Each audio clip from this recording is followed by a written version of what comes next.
देखो, आज का जो टॉपिक है ना, ये न्यूमेरिकल्स के लिए सबसे मेन टॉपिक है, क्योंकि यही फॉर्मूला है। अभी हम लोग पढ़ेगा मिरर फॉर्मूला।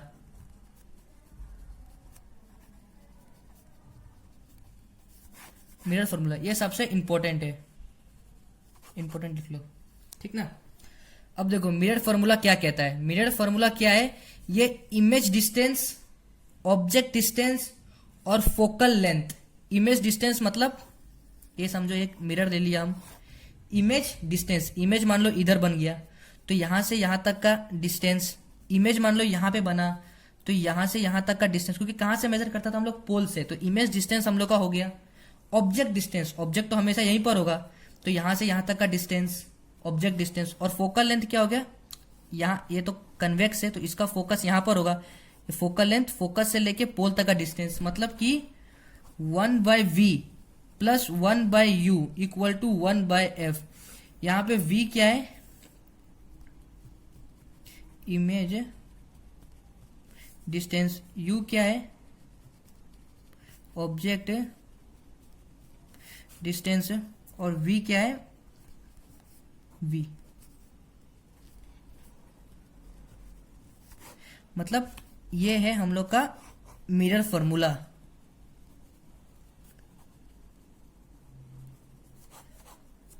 यहां पे 1/v plus 1/u equal to 1/f। v क्या हो गया? Image distance. इमेज डिस्टेंस देखो, इमेज जो है यहां भी बन सकता है इमेज, और यहां भी बन सकता है इमेज। यहां बना तो वर्चुअल एंड इरेक्ट, यहां बना तो रियल एंड इन्वर्टेड। तो यहां अगर इमेज बन गया तो यहां से पोल से यहां तक का डिस्टेंस, ये वाला डिस्टेंस, ये डिस्टेंस हो गया इमेज डिस्टेंस। अगर यहां इमेज बना पोल से यहां तक का डिस्टेंस, ये डिस्टेंस इमेज डिस्टेंस हो गया, तो इमेज डिस्टेंस। उसके बाद में 1/v प्लस 1/u, और ये u क्या है? Object distance. तो ऑब्जेक्ट कहां पर होता है?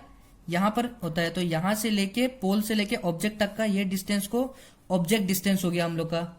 और ये f क्या है? Focal length. मान लो फोकल लेंथ ये है, फोकस, ये तो कन्वेक्स है, कन्वेक्स मिरर है, तो इसके लिए फोकस यहां पर होगा, तो यहां से यहां तक का डिस्टेंस फोकल लेंथ। अगर ये कनकेव होता तो यहां पर इसका फोकस होता, यहां पे p होता, तो यहां से यहां तक का डिस्टेंस फोकल लेंथ हो जाता हम लोग का। अब देखो मिरर फॉर्मूला यहां पे लिखा हुआ है। मिरर फॉर्मूला क्या होता है? A formula which gives the relationship between image distance, object distance and focal length of a spherical mirror is known as mirror formula. देखो 1/v plus 1/u equal to 1/f। v क्या हो गया? Distance of the image from mirror, मतलब उसके बाद में image का distance हो गया ये। और u क्या हो गया? Distance of a object from mirror, mirror का ऑब्जेक्ट का डिस्टेंस हो गया ये। और f क्या हो गया? फोकल लेंथ हो गया ऑफ अ मिरर। देखो अभी हम लोग पढ़ेगा मिरर फॉर्मूला के बाद में लीनियर मैग्निफिकेशन। हेडिंग डालो,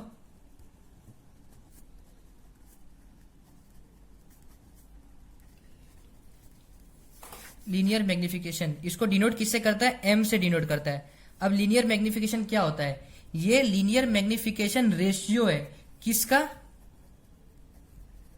हाइट ऑफ इमेज का बाय हाइट ऑफ ऑब्जेक्ट, ये m हो गया। मतलब लीनियर मैग्निफिकेशन क्या है? हाइट ऑफ इमेज है divided by height of object है। हाइट ऑफ इमेज को हम लोग बुक में डिनोट किया हुआ है h2 से, और हाइट ऑफ ऑब्जेक्ट को बुक में डिनोट किया हुआ है h1 से। ये हम लोग का है लीनियर मैग्निफिकेशन। अब देखो हाइट ऑफ इमेज, ये मान लो कनकेव मिरर है, तो हाइट ऑफ इमेज, इमेज कहां बनेगा? यहां भी बन सकता है इमेज, यहां भी बन सकता है इमेज। तो देखो यहां से लेके यहां तक यही तो हाइट हो गया हम लोग का, और यहां से लेके यहां तक यही हाइट हो गया हम लोग का, तो ये हाइट हो गया ये। हाइट ऑफ ऑब्जेक्ट, ऑब्जेक्ट कहां होगा? यहां भी हो सकता है, यहां भी हो सकता है, यहां भी हो सकता है, यहां भी हो सकता है। तो यहां से लेके प्रिंसिपल एक्सिस से लेके यहां तक ये वाला हम लोग का हाइट हो गया, ये हम लोग का हाइट हो गया, तो ये यहाँ पे ढालेगा, ये हम लोग का मैग्निफिकेशन है। अब उसके बाद में देखो कि m जो है ना इज इक्वल टू -v/u भी है। ये -v क्या था? इमेज डिस्टेंस, और ये u क्या था? Object distance. मतलब m किसका इक्वल है? -v/u का भी इक्वल। इसको देखो यहां पर लिखा हुआ है the linear magnification produced by a mirror is equal to the ratio of the image distance to the object distance with minus sign. देखो माइनस साइन यहाँ पे दिया हुआ है, ये हो गया हम लोग का इमेज डिस्टेंस, ये हो गया हम लोग का ऑब्जेक्ट डिस्टेंस। अब हम लोग को इससे क्या पता चला कि m is equal to h2/h1 है और उसके बाद में m is equal to minus v/u है। तो हम लोग ऐसा लिख सकते हैं कि h2/h1 is equal to minus v/u। तो ये हम लोग का, अभी हम लोग इसके बाद जो मेरा नेक्स्ट लेक्चर होगा उसमें हम लोग जो इस फॉर्मूला को कैसे पुट करके न्यूमेरिकल्स निकालना है, ये सब फॉर्मूला किस किस में काम आएगा, कैसा कैसा टाइप का न्यूमेरिकल्स होगा, मतलब नेक्स्ट लेक्चर में हम लोग न्यूमेरिकल्स करेगा। तो मतलब वो लेक्चर छोड़ना ही मत, वो पूरा जो जो एग्जाम में जैसा जैसा क्वेश्चन आने वाला है वैसा वैसा क्वेश्चन ही हम कराएगा। तो इसके वो लेक्चर भूल के भी मत छोड़ना। और बस ठीक है, देखो अब ये एक चीज है बस मोस्ट बहुत इंपॉर्टेंट है कि नहीं। अभी हम लोग पढ़ा कि m is equal to h2/h1 होता है। ये किसका है? ऑब्जेक्ट डिस्टेंस है, इमेज डिस्टेंस है। और उसके बाद में ये क्या है? ऑब्जेक्ट डिस्टेंस है कि नहीं। तो अगर जब हम लोग का m अगर हम लोग का पॉजिटिव में आया तो मतलब हम लोग की h2 भी पॉजिटिव है और h1 भी पॉजिटिव है, तभी तो हम लोग का ये पॉजिटिव आएगा।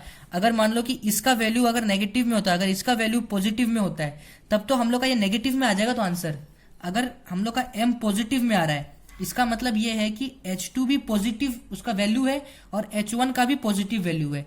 h1 तो क्या है? ऑब्जेक्ट का डिस्टेंस है। तो ऑब्जेक्ट तो हमेशा इसका ऊपर ही रहेगा, मिरर जो है मिरर का ऊपर ही रहेगा, तो इसका ऊपर वाला पॉजिटिव। अगर h2 हम लोग का पॉजिटिव आ रहा है तो मतलब कि ऑब्जेक्ट वर्चुअल है कि नहीं।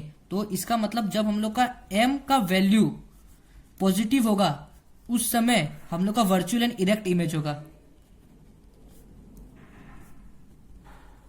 वर्चुअल एंड इरेक्ट होगा। और उसी के हिसाब से अगर m का वैल्यू माइनस होगा, है कि नहीं, नेगेटिव में होगा, तब वो हम लोग का रियल एंड इन्वर्टेड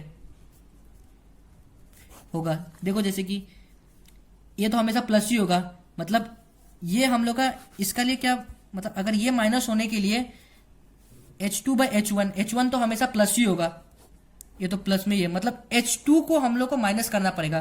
तो h2 माइनस कब होगा? जब हम लोग का ये नीचे में इमेज बनता है, ये नीचे में, तो मतलब नीचे इमेज कब बनता है? रियल का टाइम में बनता है। तो इसी के लिए ये बोला जब m का वैल्यू नेगेटिव होगा तब रियल एंड इन्वर्टेड इमेज बनेगा, और जब m का वैल्यू पॉजिटिव होगा तब वर्चुअल एंड इरेक्ट इमेज बनेगा।